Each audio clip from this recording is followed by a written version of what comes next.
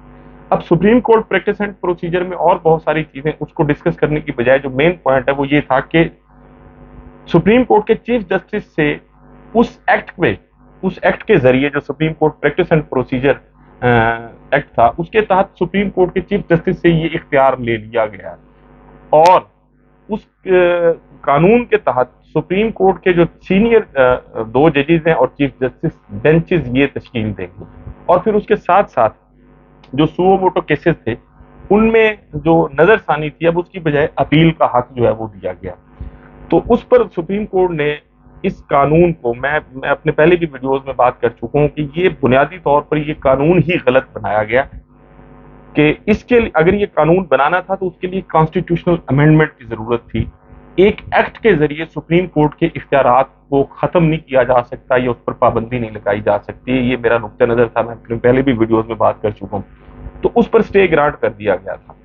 اب بنیادی طور پر یہ چیف جسٹس آف پاکستان چونکہ عمر عطا بندیال صاحب نے 14 مئی کے حوالے سے اور جو کچھ ان کے کچھ فیصلے تھے جو حکومت کے لیے بڑے ناپسندیدہ تھے، اور اس لیے پھر ان کا نام لے کر ان پر تنقید بھی کی گئی، بہت سی باتیں پارلیمنٹ میں نازیبا الفاظ استعمال کیے گئے ان کے لیے،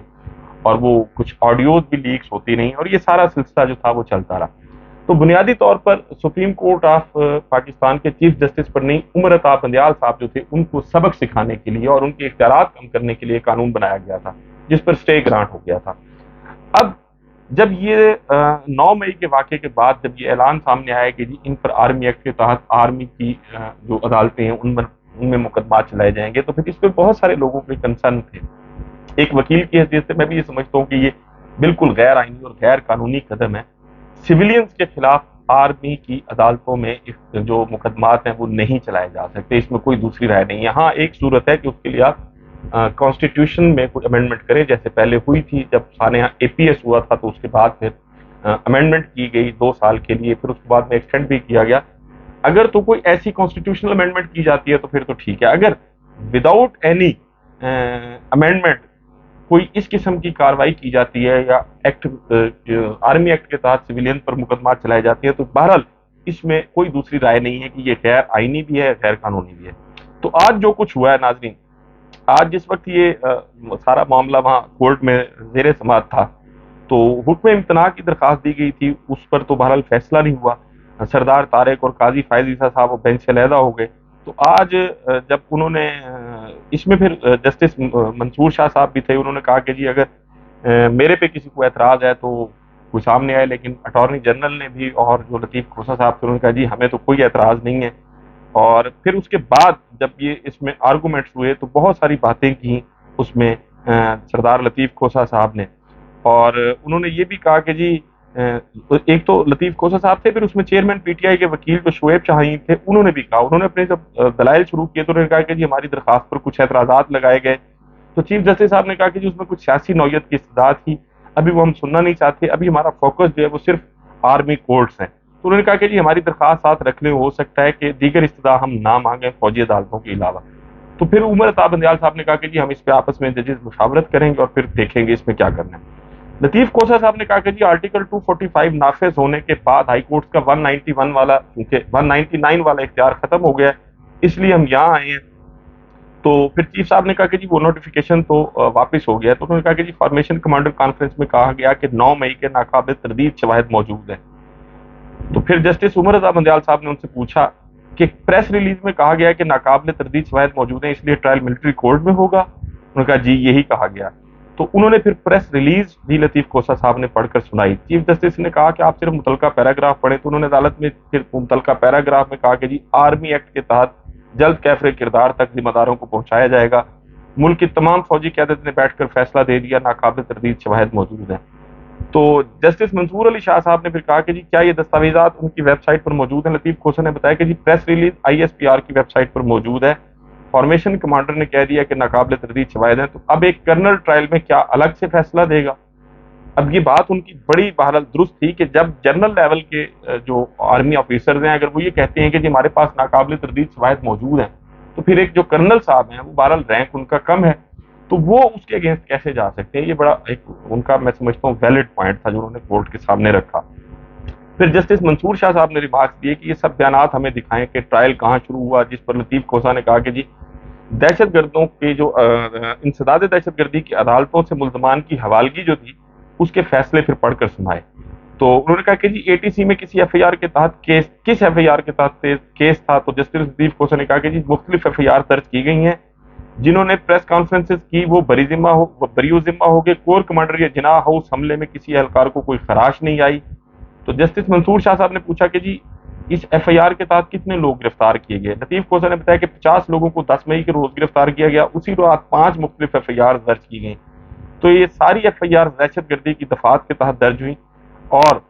سارے مقدمات انسداد دہشت گردی ایکٹ کے تحت درج کیے گئے، کسی ایف آئی آر میں آرمی ایکٹ کا حوالہ نہیں ہے. اس سے قبل سپریم کورٹ میں فوجی عدالتوں اور سویلین کے جو ٹرائل کے خلاف درخواستوں پر آج جب یہ صبح سماعت ہوئی تھی تو پھر انہوں نے چیف صاحب نے وکلاء کو دیکھ کر یہ بھی کہا تھا کہ جی ہمیں خوشی ہوئی ہے. تو پھر قاضی فائز عیسیٰ صاحب کی یہاں انٹری ہوتی ہے، وہ کہتے ہیں کہ جی میں کچھ آبزرویشن دینا چاہتا ہوں. لطیف کھوسہ صاحب نے کہا کہ جی میں کچھ خوشی کا اظہار تو کرنے دیں. قاضی فائز عیسیٰ نے کہ جی آپ خوشی جو ہے اس کا اظہار باہر کر سکتے ہیں، یہ کوئی سیاسی فورم نہیں ہے، حلف کے مطابق میں آئین اور قانون کے تحت فیصلہ کروں گا. پھر انہوں نے کہا کہ جی قوانین میں ایک قانون پریکٹس اینڈ پروسیجر بھی ہے، اس قانون کے مطابق بینچ کی تشکیل ایک میٹنگ سے ہونی ہے. کل شام مجھے کال لسٹ دیکھ کر تعجب ہوا کہ اس قانون کو بل کی سطح پر ہی روک دیا گیا. اور بھی انہوں نے بہت ساری باتیں کی، لیکن بنیادی چیز یہ ہے کہ کیا پاکستان کا آئین کسی بھی حکومت کو یہ اختیار دیتا ہے کہ وہ پاکستان میں اپنے ایک کانفرنس کے ذریعے یا ایک نوٹیفیکیشن کے ذریعے پیرالل یا متوازی عدالتی نظام قائم کر سکے؟ ظاہر ہے اس کا جواب یہی ہے کہ پاکستان کی حکومت کو یہ اختیار نہیں ہے. آپ کسی حوالدار، کسی نائب صوبے دار لیول کے آدمی سے بھی سماعت کرا سکتے ہیں، لیکن اس کے لیے بہرحال آپ کو آئین میں ترمیم کرنی پڑے گی، اس میں کوئی دوسری رائے نہیں ہے. تو یہ جو کچھ ہوا ہے اس میں کوئی شک نہیں ہے کہ پاکستان میں میں یہ سمجھتا ہوں کہ ایک متوازی نظام جو انصاف ہے اس کو قائم کرنے کی کوشش کی جا رہی ہے، بلکہ کسی حد تک وہ قائم کر بھی دیا گیا. تو وہ لوگ جو بنیادی انسانی حقوق کے حوالے سے ایک اپنا مخصوص موقف رکھتے ہیں وہ اس پر بڑے تشویش میں مبتلا ہیں. اور ایک قانون کا طالب علم ہونے کی حیثیت سے مجھے بھی اس پر تشویش ہے کہ پاکستان میں بہرحال جو سویلین ہے پاکستان کے آئین اور قانون کے مطابق ان پر آرمی کورٹ میں مقدمات نہیں چلائے جا سکتے. تو اب اس پر سماعت جو ہے وہ کل تک ملتوی ہو گئی ہے. نظر یہی آتا ہے جو کچھ ججز کی آبزرویشنز تھیں اور جو کچھ آج گفتگو ہوئی اور جو کچھ پاکستان کے آئین میں ہے کہ بہرحال یہ اپلیکیشنز یا پیٹیشنز جو ہیں یہ منظور ہوں گی، اور جو سول لوگوں کے خلاف مقدمات چلانے کا فیصلہ ہے کہ آرمی کورٹس میں، وہ فیصلہ جو ہے وہ بہرحال ریورس ہوگا اور یہ مقدمات انسداد دہشت گردی کی عدالتوں میں چلائے جا سکتے ہیں. اس کے ساتھ ساتھ ناظرین پاکستان میں اب چونکہ جو کچھ ہو رہا ہے وہ سب آپ کے سامنے ہے. عمر سرفراز چیمہ صاحب جو گورنر بھی رہے ہیں ہمارے پنجاب کے، پاکستان تحریک انصاف کے بڑے اہم رہنما ہیں، آج ان کی اہلیہ ان سے ملنے کے لیے آئیں تو ان کی اہلیہ کو بھی گرفتار کر لیا گیا. مطلب ہے یہ ایک انتہائی افسوسناک واقعہ ہے اور جس کی جتنی بھی مذمت کی جائے وہ کم ہے کہ ایک شخص جو جیل میں، اب ظاہر ہے اس کے لواحقین نے اس سے ملاقات بھی کرنی ہے، تو خواتین کے ساتھ یہ سلوک جو ہے وہ کسی بھی مہذب معاشرے میں سمجھتا ہوں اس کی اجازت نہیں دی جا سکتی. اور اس کے ساتھ ساتھ غلام سرور خان جو ہیں وہ کل گرفتار ہوئے تھے، تو آج وہ بھی نامعلوم کو پیارے ہو گئے اور انہوں نے پاکستان تحریک انصاف سے علیحدگی کا اعلان کیا، 9 مئی کے واقعات کی مذمت کی ہے جیسے باقی لوگ کرتے ہیں. سکرپٹ ایک ہی ہے، سکرپٹ رائٹر بھی ایک ہی ہے. تو 9 مئی کے واقعات کی مذمت کی جاتی ہے. 9 مئی کو یقیناً جو کچھ ہوا ہے وہ اچھا نہیں تھا، اس میں کوئی دوسری رائے نہیں ہے. کور کمانڈر صاحب کا گھر ہو یا آرمی کی تنصیبات ہوں، ان پر حملے کی اجازت میں سمجھتا ہوں کسی کو نہیں ہے اور بالکل اس کی مذمت ہونی چاہیے اور جو اس کے ذمہ دار ہیں ان کے خلاف قانون کے مطابق کارروائی بھی ہونی چاہیے. لیکن ایک مذمت یہ تو سامنے آ جاتی ہے، 1958 میں جب مارشاء اللہ لگا اور آئین کو اٹھا کر پھینک دیا گیا، اس کی مذمت بھی کسی کی طرف سے آنی چاہیے. جب اس کے بعد یحییٰ صاحب آئے، انہوں نے جو کچھ کیا اس کی بھی مذمت آنی چاہیے. جنرل ضیاء الحق نے ذوالفقار علی بھٹو کا تختہ الٹ کر ان کو پھانسی کے پھندے تک پہنچا دیا، آئین کو اٹھا کے ایک طرف پھینک دیا، اس کی مذمت بھی کسی کی جانب سے آنی چاہیے.